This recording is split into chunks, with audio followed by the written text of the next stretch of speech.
We have Grandmaster Wesley So coming in here with a smile on his face, always smiling, always in good spirits. Originally from the Philippines, now representing the US. Wesley So is in good shape here. He beat Magnus Carlsen in the previous round, and that too, he played an incredible game of chess to do that. Today, Wesley takes on Praggnanandhaa, and Prag is asked a few questions, and he's always, there in the moment, replying to these questions. We have Angelica there asking questions to Prag, and I think every day Prag's answer is relatively the same. He's like, I just want to give my best today. And I think this, by repeatedly speaking about this approach where he doesn't put too much emphasis on the result, but just his effort, his moves, good moves, I think Prag embodies this spirit within him. And maybe recently, in recent times, I have seen him getting a bit upset, bit flustered with his losses, but that wasn't the case for many years. Prag for me is like this. By the way, some conversations.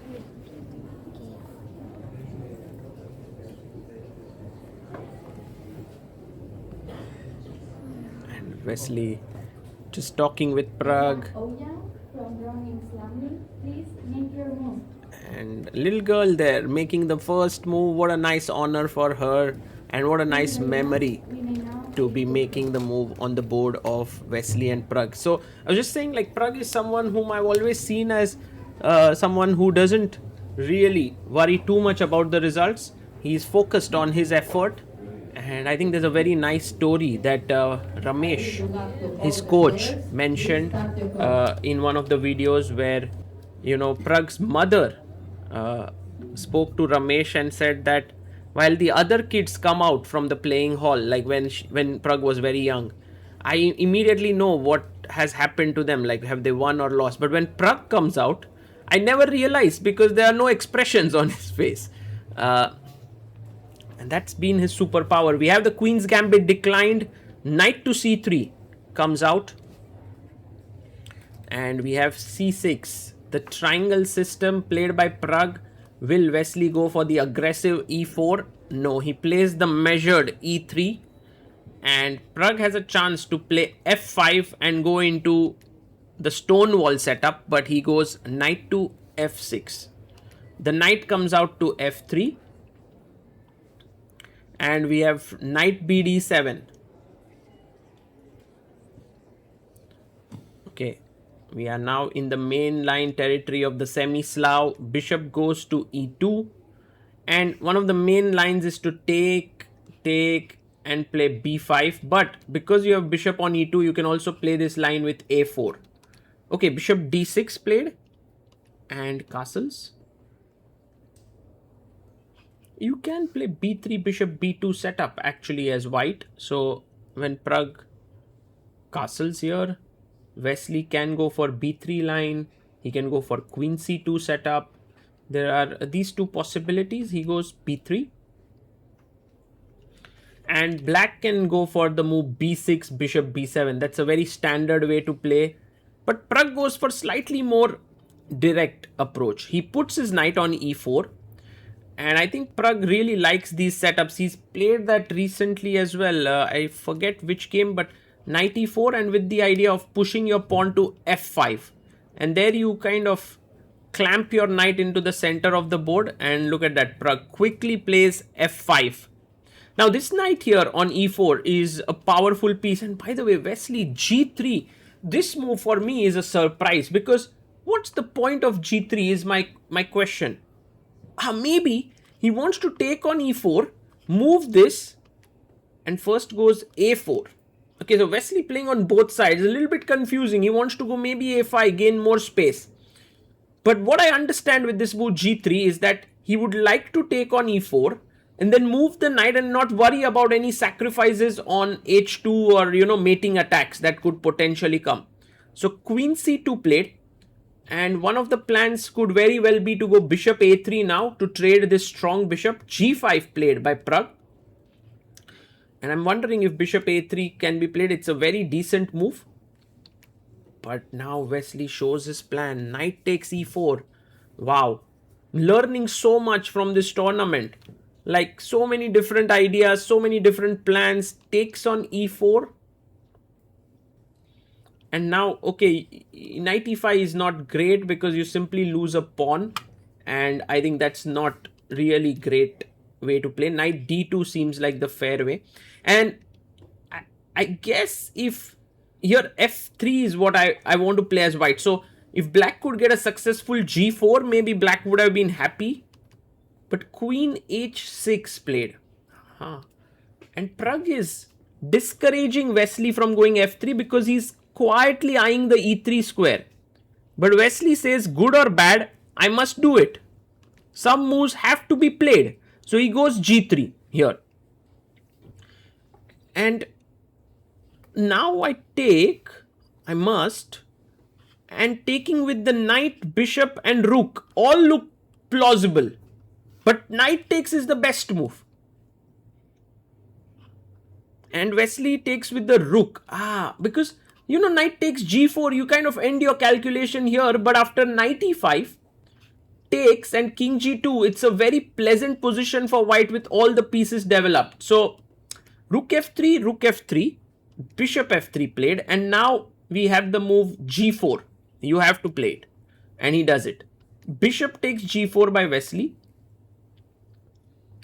And if queen takes e3, first knight f6, bishop comes back, check, and king comes up to g2. And Pragg goes e5, opening up the bishop. And here's the very nice point of this. If take, and knight f1, then I have bishop h3 check, takes, queen f3, bishop e5, queen h5, and I win the bishop back. Or you can also play some crazy stuff, which is rook f8. I mean, I have, that's just crazy. Nice. cd5 taken by Wesley. And Pragg has a choice between knight takes and pawn takes. He takes back with the knight. It's a fine move. With the pawn. Knight takes was also fine. And now Wesley captures on e5, de. You have to take bishop e5 here. So takes it. And while black's king does look a bit weak and his pieces are undeveloped, it's not so bad because I can get them out in one move and the rook joins in. Okay, just take queen e5. And again, this tactic really is very helpful, this bishop h3 tactic. And so that is what Wesley has seen, rook c1, getting the rook to the open file. And Pragg can go bishop d7. He can also go bishop f5. He goes bishop g4, activating the rook. It's an open question. Whose king is more weak? By the way, Pragg takes his banana. I think it's one of those rare occasions where Pragg is going to eat his banana because generally he comes to the game and never eats it. Okay, rook c3. Take, and bishop takes, king takes might be slightly better for white, but rook c8 here should be equal. But goes d4, queen c4 check, and king h8 played. I would love to play king g7, but then there's queen c7 check.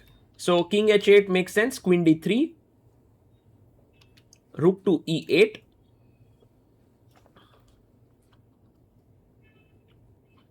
And now knight c4, a good move by Wesley So. The knight is looking also at the a5 pawn and attacking the queen. The queen goes to h5, threatening all sorts of things here. So bishop takes bishop could be the logical move to consider. But then you take with the knight. But if you take with the knight, you lose this pawn with a check. So you have to take with the queen. That's the unfortunate part. So queen takes.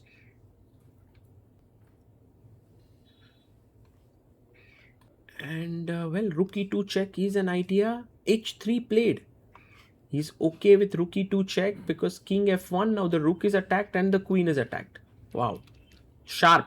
These are the sharp little calculations which look so dangerous on the surface but are actually safe. rook f1 played. Once again, if rook e2 check, I have king g1, and if queen takes h3, e2 is hanging. So there is no time. Queen d5 check now. And Wesley brings his queen in. I like how Pragg has managed his time. He has 23 minutes, Wesley has 18. So Pragg is doing pretty well on the clock. Queen takes queen can be taken, but he goes d3.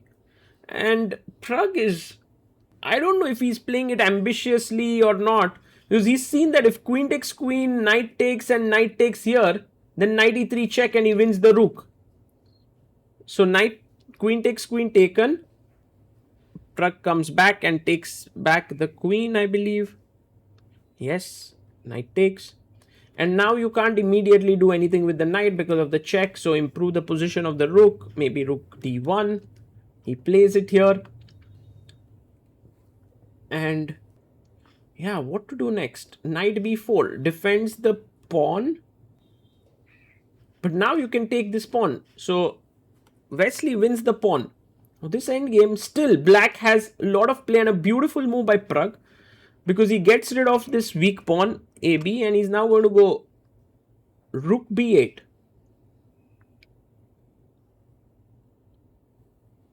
Yeah, rook b8. And now if you play knight c6, I can take here, pawn takes, rook takes b3, and then eventually it will lead to 2 versus 1, which is a draw.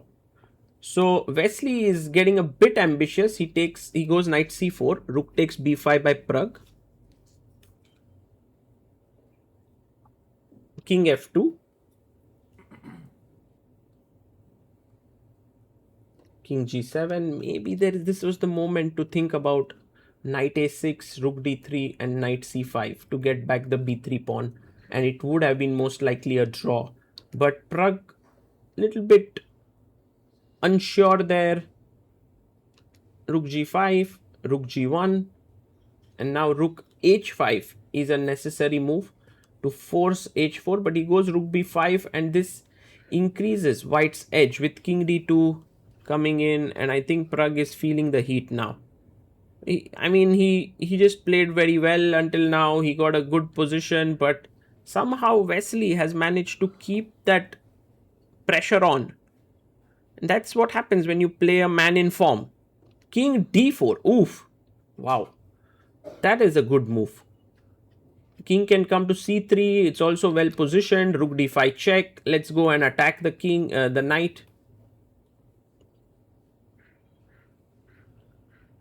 You can see Wesley being so careful there. Yes, king c3 played. Knight a2 check. King d2.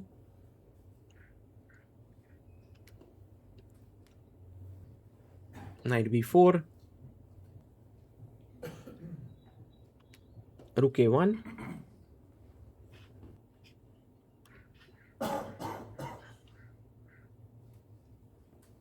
And knight to c6. He goes knight e3, attacking the rook here. Okay, rook b1 was also strong with the idea of b4, b5, but knight e3 attacks the rook. Now rook b5. But he defends it. Maybe rook b5 would have been a nice move, nicer move. And the thing is, you have to go after this pawn here. It is a must, like d2. And then if you get here 1 versus 2 in any scenario, should be a draw, like a knight endgame or a rook endgame. But now knight f5 check. King f7. If you go king f6, which is the most natural, there is rook a6. So king f7, knight comes back to e3. Wesley down to 1 minute 56 seconds. Pragg has 1 minute 28 seconds. I like how from a classical format this game turns into rapid. Players leave out their score sheets, stop writing moves. Knight e5.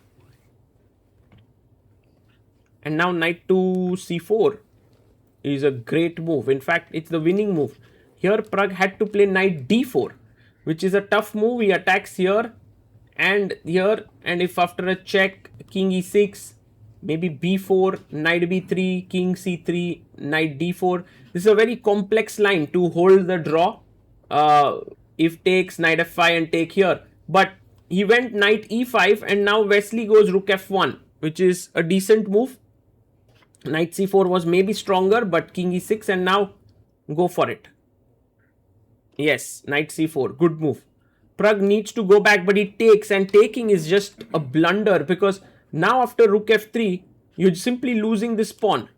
There's nothing that can be done. Rook f3, good move. Rook d4. So hoping that if you take here, I take here, but rook f4 played. Excellent move. If you would have taken the rook, the king and pawn endgame was lost. So repetition here and rook f7. So if you take here, I take on h7. h6. Maybe there was rook c4, but rook h7 is a lost endgame. So h6 played. And now Wesley goes rook f4 again. And he just essentially tells Pragg that I've found my win. I'm going to go rook h4 now. C5 even. C5 with the idea of rook. But rook g6? Rook g4 offering a trade. Can't go into pawn endgames. Rook c6. And now rook c4. Fantastic. h5 played, but you get your second pawn.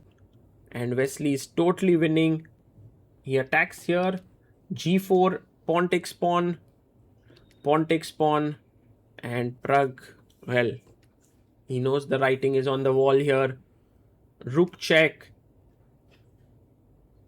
King is coming here. And now rook d4. Beautiful move. If king takes rook c4 check, I trade rooks and win. And so he resigns. Wesley So scores a very nice win, and you can see the disappointment on Praggnanandhaa's face. He knows that the draw was within grasp here. He played well, but somehow something that Wesley did in this game put so much pressure on Pragg. It was lovely, actually, the endgame technique that Wesley So showed here. With this, Wesley has now become the leader of the tournament, moving past Ali Reza Firouzja. Then you forced me to play g4.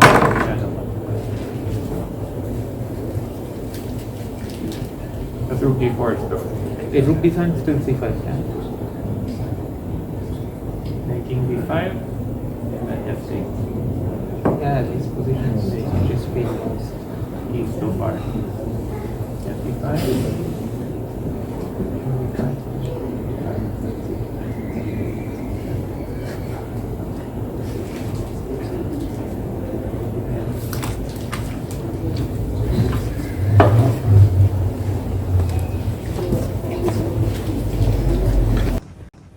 Wesley, another win, two consecutive wins in a row against two strong opponents. Yeah, for sure.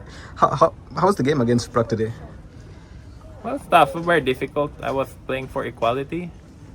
And I thought when move 30 comes, I'd offer a draw. But then he started to overpress. Like he was playing super aggressively today. And then when move 30 came, I was already slightly better, so I didn't offer anymore. But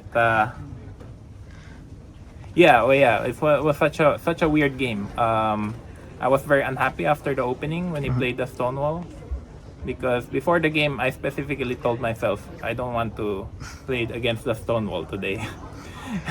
But then I ended up getting a Stonewall anyway because I followed this Shankland Chessable course, but I didn't look at it thoroughly, and then Pragg played knight e4, which I've never seen before, but it's probably a very good move. So I was very unhappy, and then I was playing for equality. He found this EF3 followed by G4 very strong, and so I was just trying to equalize. But I have no idea how I won that game. I bet it got something to do with the time, and also Pragg overpressed. He was super aggressive today. I think he badly wanted to win, and he overpressed, and the end game should be a draw, but with 5 minutes on the clock, it's very difficult. I always had chances. Do you think the b5 in the rook and the knight endgame was the start of his troubles for Pragg? I'm not sure without the engine. I mean, because he's already a pawn down at that point. I think it's already a bit tricky with even human. I mean, black should still draw. I thought b5 was good practically, and it should still be a draw, but certainly not easy. In the end, he was suggesting after king f2, he was suggesting knight a6 to bring knight c5, and that when my king got close to the queen side was very difficult. And how did you navigate through this time crunch in the end and convert it to a win?